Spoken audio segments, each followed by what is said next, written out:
Everyone, this is Jeremy Schachter with Fairway Independent Mortgage.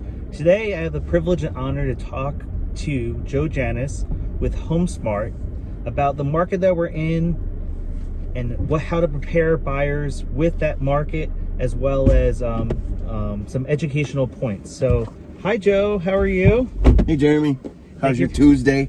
Tuesday's going well for Tuesday. How about yourself? Doing darn good. I just dropped my mom off. She visited for the weekend. Very nice. Yes, took a couple days off. And again, wanted to say thank you for helping my client get pre-approved as fast as you did. Oh, you're too kind. Very helpful in this market. Yes. Good intro. So, how many homes are there on the market right now, actively on the market? Yeah, it's quite a competitive market, I got to tell you. I did some checking this morning, and there are actually 11,297 properties currently on the market in active status, which compared to this time last year, it is a huge seller's market, I would say, at this point. So, you know, for any buyers out there looking for properties, it's competitive, and it's best for you to be really prepared. Getting pre-approved, all kinds of things. So 11,000 or roughly 11 to 12,000 homes on the market. In comparison to the population that we have, it's very limited amount of inventory right now. Right. So you can have, like, you just listed a house and you had 6 offers on the home in a couple hours.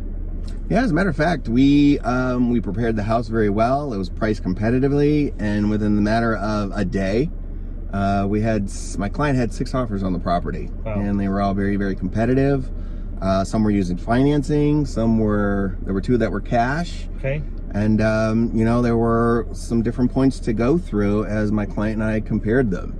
Right. And so as a buyer, what are some tips that you can advise on? Because as a loan officer, I fill out a pre-qualification form. Right. I say yes or no if you're contingent on the sale of a house to buy a new property. Right. Yes or no if you need seller concessions, meaning a seller credit to pay for closing costs. Right. As well as some other important information. So as an agent, when you say have maybe, you know, I've had clients recently 10 to 15 offers on a home. So just some quick tips that you would recommend to a client that is looking actively as a buyer in this market, that can make them the most competitive offer out there. Absolutely. And it's a good question. And I tell people this, you know, all the time, whether you're a first-time home buyer or whether you've been in, you know, you bought and sold a number of different homes.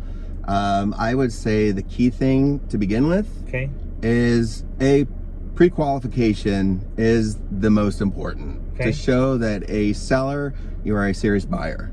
Okay. And then some other things to consider are earnest money. That's another component to show a seller how committed you are to purchasing their home. Okay. As well as, and this is my personal suggestion, make the offer as clean. And by clean, I mean not a lot of contingencies, not a lot of terms and conditions that go, you know, into the offer as well.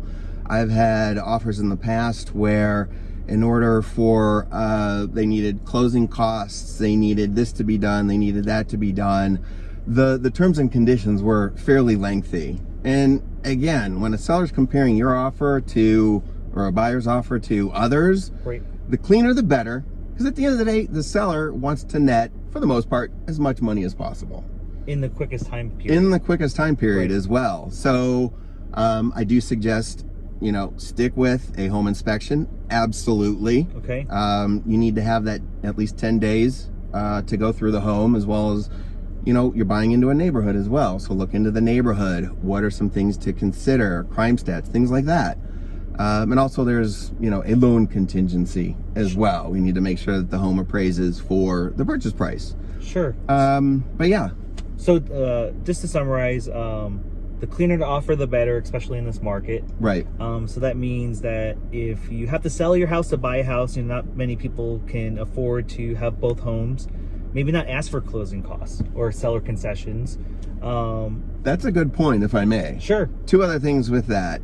If you're actually selling a home and buying a home and you need to sell in order to buy, what I also suggest is do your best to use the same title company for both transactions. And also, I see, make sure your home is on the market before you do a contingency, because if you're the listing agent, the first thing that you're going to ask, or if you're the person that's representing the seller, the first thing you're going to ask is this home on the market? If the home is not on the market, when is it going to be on the market, and why are you even making Right. an offer? Because there's 15 other offers that might be a little bit more competitive than your offer. So, and two last things with that one. There is also an escalation clause that I suggest folks use when you have a very competitive situation. Number one. Number two, also, if you have a home to sell, do the best you can to make sure it's actually sold before you put an offer on another property as well. Not just on the market, but if it's already sold, if it's through the inspection period, this makes your purchase of another home even more, quote unquote, concrete and competitive. perfect. Thank you, Joe. You're I appreciate welcome. you. Thanks, Jeremy. Tips. Thank you, everyone. Take care. Have a good one. Bye.